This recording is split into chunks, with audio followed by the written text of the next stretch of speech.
Hello everyone, welcome to my channel BSCV education. आज के इस वीडियो में हम पढ़ेंगे क्लास 6 संस्कृत अष्टमः पाठः, जिसका नाम है जलमेव जीवनम।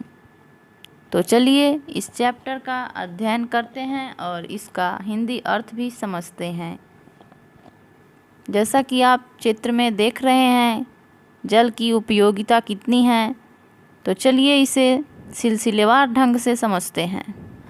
अस्माकं जीवनस्य सुखाय प्रकृतिः नाना पदार्थान् धारयति, तेषु वनस्पतयः पशुपक्षिणः मेघः सूर्यः भूमिः पर्वतः पवनः जलम् इत्येते सन्ति। सर्वेषु च जलस्य प्रधानता वर्तते।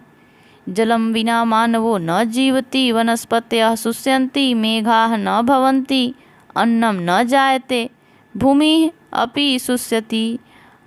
अतो जलं सर्वस्य जीवनम् अस्ति। भूमौ जलस्य नाना स्थानानि सन्ति, क्वचित् नदी, क्वचित् सरोवरः विशालः सागरस्य अस्ति। सागरे तु जलं क्षारम् अस्ति। मेघः क्षारं जलं पीत्वा मधुरं जलं ददाति। नद्यां सरोवरे च जलं मधुरं भवति। जनाः कूपान् खनित्वा जलं निष्कासन्ति। क्वचित् कूपे मधुरं पेयं जलं भवति, क्वचित् क्षारम् अपेयं जलं भवति। अधुना भूमिगतं जलमपि यन्त्रेण निष्कासन्ति। अधुना भूमिगतं जलमपि यन्त्रेण निष्कासन्ति। क्षेत्राणां सेचने सर्वस्य जलस्य प्रयोगः भवति। सेचनात् क्षेत्रेषु अन्नं भवति। वनस्पतयः वर्षाजलेन जीवन्ति। अतः सर्वेषां जीवानां वनस्पतीनां भूमेश्च जीवनं जलमेव अस्ति। इस तरह से इसका हिंदी भी पढ़ लेते हैं। हमारे जीवन के सुख के लिए प्रकृति अनेक पदार्थों को धारण करती है। उनमें पेड़ पौधे, पशु पक्षियों, मेघ, सूर्य, भूमि, पर्वत, हवा, पानी आदि है और सबों में जल की प्रधानता है। जल के बिना मनुष्य नहीं जीवित रह सकता है। पेड़ पौधे सूख जाते हैं, मेघ नहीं होते, अन्न नहीं उपजता है, धरती भी सूख जाती है। अतः जल सबका जीवन है। अगला पैराग्राफ है जिसका हिंदी इस प्रकार है। भूमि पर जल के अनेक स्थान हैं, कहीं नदी, कहीं तालाब और विशाल समुद्र हैं। समुद्र में पानी खरा यानी नमकीन है। मेघ खरा पानी को पीकर मीठा पानी देता है। नदी, सरोवर के जल मधुर होते हैं। लोग कुओं को खोदकर पानी निकालते हैं। कहीं कुओं में मीठा पानी पीने योग्य होता है, कहीं खरा नहीं पीने योग्य जल होता है। आजकल भूमि के अंदर के जल भी मशीन द्वारा निकाले जाते हैं। खेतों को सींचने में सब प्रकार के जल का प्रयोग होता है। सिंचाई से खेतों में अन्न होता है। पेड़ पौधे वर्षा के जल में जीवित रहते हैं। अतः सभी जीवों का, पेड़ पौधों का और भूमि का जीवन जल ही है। इसलिए कहा गया है जलमेव जीवनम। व्यासः मौखिक। प्रश्न 1 है, इन शब्दों का अर्थ बताएं। अस्माकं मतलब हमारा, हमारे, हमारी। धारयति मतलब धारण करता है। शुष्यन्ति मतलब सूख जाते हैं। क्वचित मतलब कहीं। क्षारम मतलब खारा या नमकीन। कूपान मतलब कुओं का। यंत्रेण मतलब मशीन से। क्षेत्रानाम मतलब खेतों को। जीवम मतलब प्राणी। सर्वेषाम मतलब सबों का। सर्वेषाम मतलब सबों का। प्रश्न 2 है, निम्नलिखित शब्दों से वाक्य बनाएं। सूर्यः, सूर्यः प्रकाशम ददाति। पवनः, पवनः मंदम मंदम चलति। जलमेव, जलमेव जीवनम, जैसा कि चैप्टर का ही नाम है जलमेव जीवनम। मधुरम, मधुरम जलम पेयम भवति अस्ति। अत्र विद्यालयः अस्ति। लिखितः, प्रश्न 3, मंजूषा से सही शब्द चुनकर रिक्त स्थानों को भरें।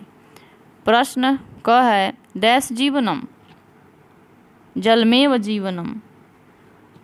सर्वेषु च जलस्य प्रधानता वर्तते। भूमिः अपि शुष्यति। नद्यां सरोवरे च जलं मधुरं भवति। वनस्पतयः वर्षाजलेन जीवन्ति। प्रश्न 4, पाठ के आधार पर जल की महत्ता पर 5 वाक्य लिखे। तो जल ही जीवन है। जल के बिना मनुष्य, जीव जंतु, पेड़ पौधे कुछ भी जीवित नहीं रह सकते हैं। जल के कारण ही मेघ बरसता है। जल से सिंचाई का काम होता है। जल से ही अन्न की उपज होती है। इस प्रकार हम देखते हैं कि जल ही जीवन है। प्रश्न 5, पाठ के आधार पर निम्नलिखित वाक्यों का संस्कृत ढूंढ कर लिखे। पहला है क नंबर, जल मीठा है, जलम मधुरम अस्ति। समुद्र का जल खारा होता है, सागरस्य जलम क्षारम भवति, सागरस्य जलम क्षारम भवति। नदी का जल मीठा होता है, नद्याः जलम मधुरम भवति।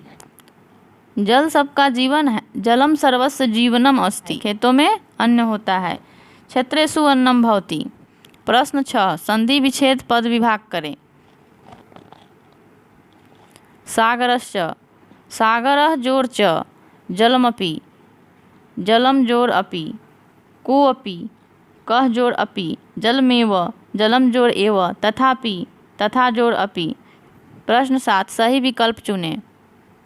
खाना, भोजनम, जल, जलम, खेत में, क्षेत्रेषु, सूर्य, सूर्यः, सूखता है, सूखता है, शुष्यति। प्रश्न 8, निम्नलिखित शब्दों का वर्ण विच्छेद करें। तो चलिए इसे भी करते हैं। जैसे जले, जल का वर्ण विच्छेद किया गया है, ज हलंत जोर अ, ल हलंत जोर ए, जले। मेघः का, म हलंत जोर ए जोर, घ हलंत जोर अह, मेघः। पवनः, प हलंत जोर अ जोर व हलंत जोर अ जोर छोटी न हलंत जोर अह, पवनः। जनाः, ज हलंत जोर अ जोर छोटी न हलंत जोर आ, जना। जीवनम, ज हलंत जोर बड़ी ई जोर व हलंत जोर अ जोर छोटी न हलंत जोर अ जोर म हलंत, जीवनम। प्रश्न 9, निम्नलिखित वर्णों को मिलाएं। जैसे कि क हलंत जोर क्र, छोटी र हलंत जोर क से पहले र का उच्चारण, र हलंत जोर प से पहले र का उच्चारण, प हलंत जोर छोटी र प्र, ल हलंत जोर प लप्य, प हलंत जोर ल प्ल, ज हलंत जोर य ज्य। तो इस वीडियो में इतना ही। अगर ये वीडियो आपको अच्छा लगा तो इस वीडियो को लाइक करें, शेयर करें और सब्सक्राइब करें। मिलते हैं फिर अगले वीडियो में किसी नए चैप्टर के साथ। तब तक के लिए धन्यवाद।